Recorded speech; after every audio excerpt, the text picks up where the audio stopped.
Hello and welcome back to the SCS channel. Today I'll be explaining the concept of reaction distance. I've got a bunch of examples to show you, and hopefully by the end of this video you'll be able to use them to your advantage. Reaction distance is only applied to defensive actions, but it's still useful for attacking players to understand the concept. So let's jump into a goalkeeper clip.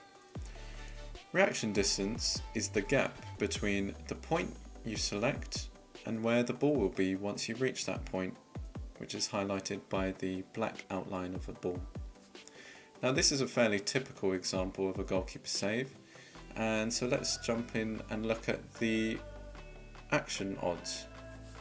Now you can see there's a fairly even spread between the three possibilities of a failed save, a save followed by a spill, and a save and holding on to the ball. Now if we compared these odds to an example where the goalkeeper is stretching to reach the ball and there's very little reaction distance, you can see that the odds of a failed save or a spilled save is much higher. Now on the other side of things, if we look at an example where you have a huge reaction distance, we can see in the action odds the chance of a save is overwhelmingly positive. Now there is another option for goalkeepers, which is the parry. Now the benefit of the parry action is that it doesn't obey the rules of reaction distance, so the odds are always the same. Now in this example we actually fail the parry, but you can see that the odds of succeeding are much better than when we used a save with the low reaction distance.